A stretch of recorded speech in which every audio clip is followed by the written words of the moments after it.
Lauren Burton, Director of Digital Strategy for Ascend, a digital marketing agency who serves workforce development groups and community colleges.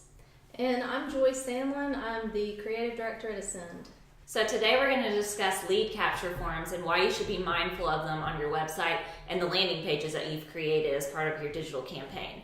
All too often we see so many lead capture forms for schools and workforce development groups that are designed very poorly and they're not conducive to actually generating leads, which is their sole purpose. Exactly. So that's why it's really important to put thought into your lead capture form. You want to give your users a sense of value so that they feel like when they give out their private information that they're getting something in return. So one good element to incorporate is a very simple, straightforward call to action. So instead of saying like request an appointment, say like talk to the experts, or get a free consultation instead of sign up for a consultation. And another thing, the call to action should be contrasting color from everything else on the page so that it really stands out. Yeah, and aside from a call to action, what's around the form is actually really important too, right? That's right. So you want to have some white space so that things are, balanced and not too crunched up. You want to make sure the form, like I said, stands out, among the other content.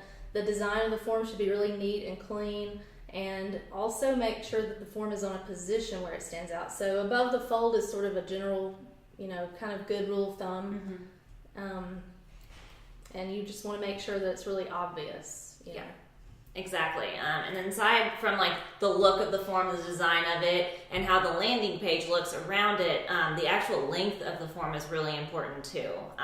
You don't want a ton of questions or else you're going to turn so many people off. And you may sit there and say, but we need this question answered and this question answered, and we require this amount of information from a person.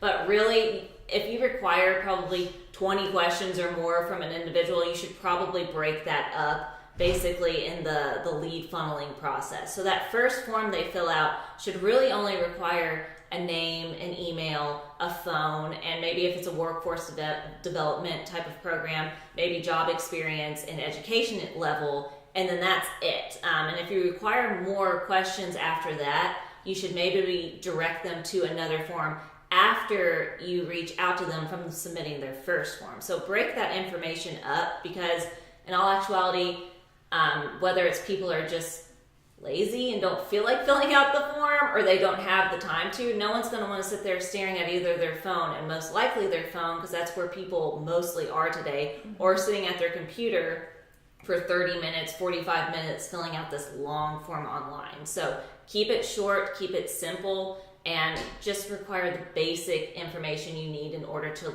reach out to them. Yeah, I agree. And to expand a little more on Lauren's point about mobile, it's very important to make sure that all your lead forms are mobile friendly.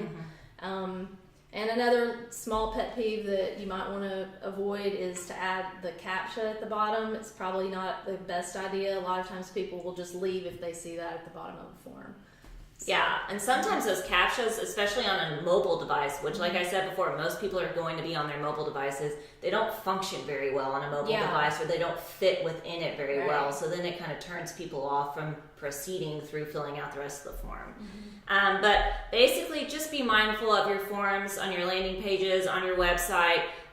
You could design this perfect landing page, you could design a perfect website, but if your lead capture form, your only method that you have on the website to drive leads through, isn't thought out well and is kind of like an afterthought, then you're kind of just wasting that perfectly designed website and landing page. So just be more mindful of your lead capture forms and put some thought into them. And that's all we have for now, so stay tuned for the next video.